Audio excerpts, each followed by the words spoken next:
বন্ধুরা, আজকের আমাদের গন্তব্যস্থল হলো আদ্যাপীঠ। আদ্যাপীঠ হলো দক্ষিণেশ্বর মন্দিরের কাছে অন্নদাচরণ ভট্টাচার্যের প্রতিষ্ঠিত আদ্যাপীঠ মন্দির। এই মন্দিরের সঙ্গে জড়িয়ে আছে স্বপ্নাদেশ ও নানান অলৌকিক কাহিনী।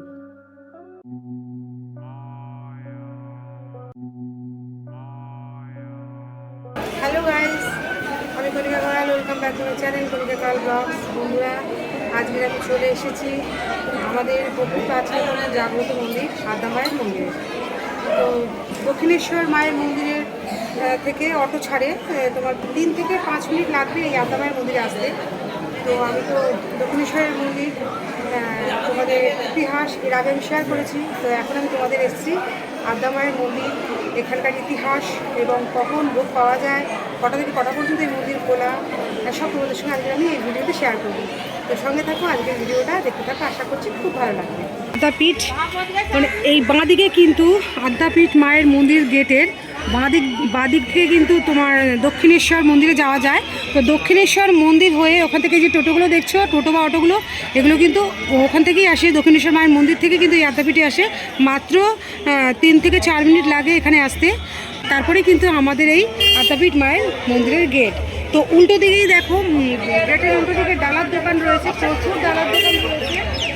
এখান থেকে কিন্তু ডালা নিয়ে ভক্তরা পুজো দিতে পারে। আমাদের ডালা স্টার্ট আপনার 51 টাকা থেকে স্টার্ট আছে। 51, 101, 151 মাকে সাজিয়ে পুজো দিলে মায়েরগুলো 16 সাজ পাবেন 501 টাকা। ওর মধ্যে 201 টাকার মিষ্টি থাকবে, গেঁদার মালা, জবার মালা, শাখা পলা সব কিছু। আর এই মন্দির সকালে কটা থেকে কটা পর্যন্ত? সকালবেলা সকাল 6টায় খোলে, 12টা অবধি খোলা থাকে। আবার বিকেলবেলা হচ্ছে 3টায় খোলে, 8টা অবধি খোলা থাকে। বন্ধুরা, মেট্রো করে চলে আসো দক্ষিণেশ্বর স্টেশন, সেখান থেকে অটো বা টোটো ধরে চলে আসো এই আদ্যাপীঠ মন্দিরে। মাত্র 1 কিলোমিটার দূরে অবস্থিত এই আদ্যাপীঠ মন্দির। আর এখানে কিন্তু পার্কিংয়ের সুবিশাল সুব্যবস্থা রয়েছে।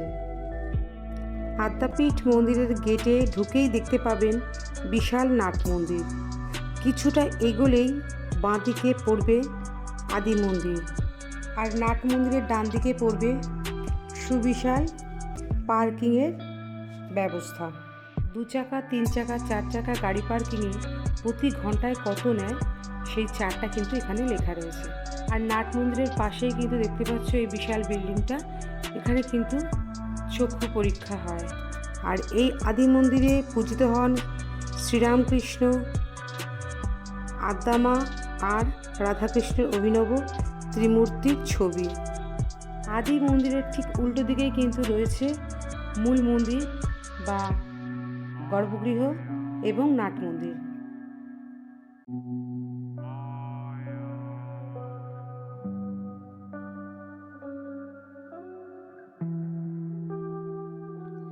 এই হলো বন্ধুরা আদ্যা মন্দির বা আদ্যা মায়ের গর্ভগৃহ।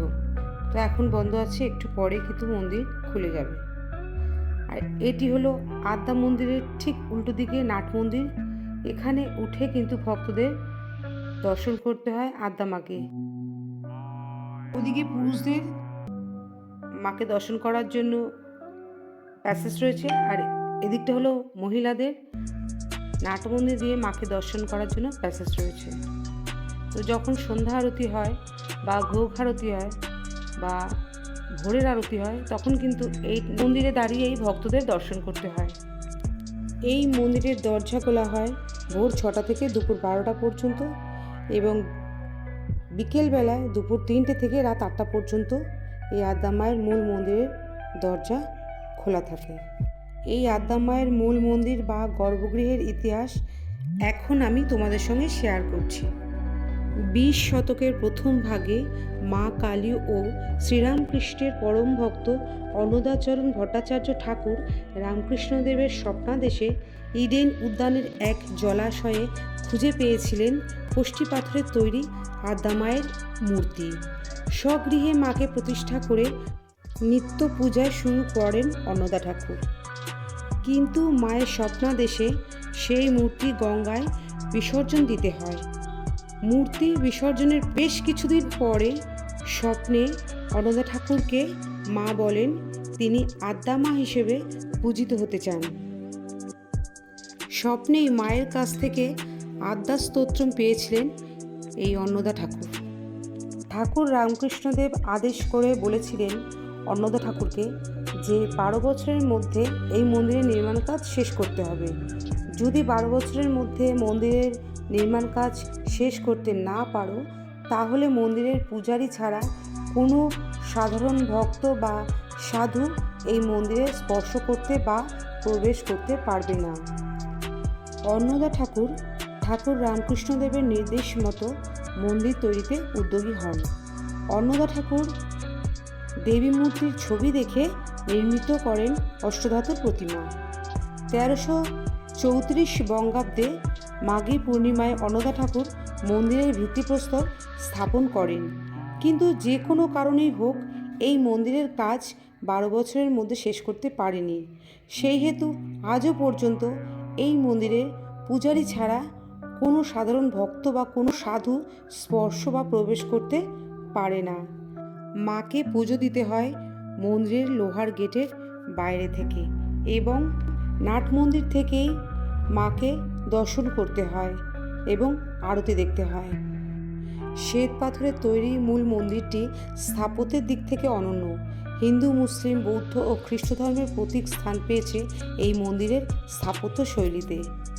গর্ভগৃহের ভেতরে 3 ধাপের বেদির উপর প্রতিষ্ঠিত ত্রিমূর্তি অর্থাৎ রাধাকৃষ্ণ ও আদ্যামায়ের মূর্তির নিচেই বিরাজমান শ্রীরামকৃষ্ণ পরমহংসদেবের মূর্তি।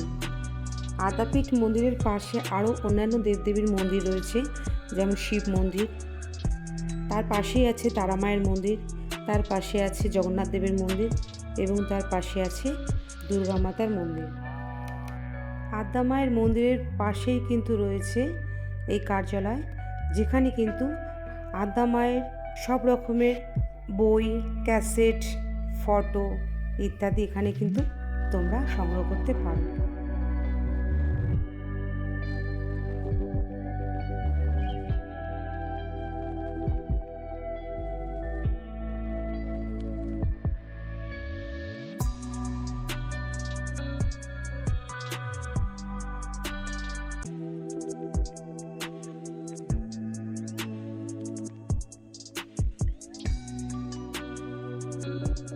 দুপুরে ভোগ প্রসাদ গ্রহণ করতে চাইলে দক্ষিণেশ্বর রামকৃষ্ণ আদ্যাপীঠ সংঘের নির্দিষ্ট কাউন্টার থেকে 60 টাকা দিয়ে কুপন সংগ্রহ করতে হবে। সকাল 8টা থেকে দুপুর 12টা পর্যন্ত ভোগের কুপন দেওয়া হয়ে থাকে। তো আমরা 3 জন এসেছিলাম, তো 180 টাকা দিয়ে 3টে কুপন কেটে নিলাম। এটা হচ্ছে ভোগ রন্ধন ঘর আর এইটা হচ্ছে ভোগ ঘর, যেখানে ভক্তদের প্রসাদ বিতরণ করা হয়। এখানে বাঁদিকে চটি রেখে খালি পায়ে কিন্তু ভোগ ঘরে প্রবেশ করতে হবে।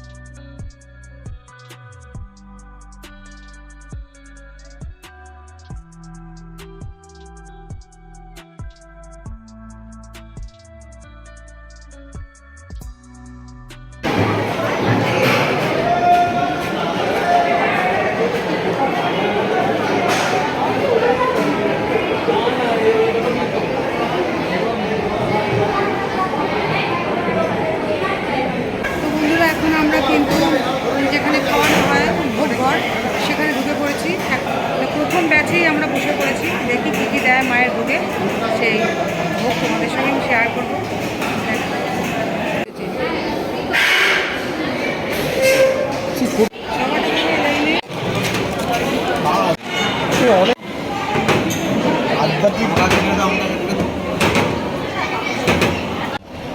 দেখো প্রথমে দিল পোলাও, দেখো বেগুনি,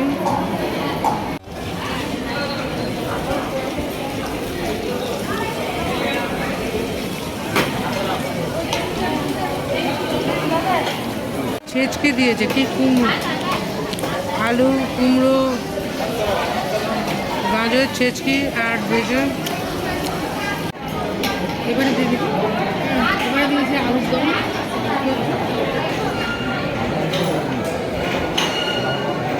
দেখতে পাচ্ছ বন্ধু ভক্তরা খাচ্ছে।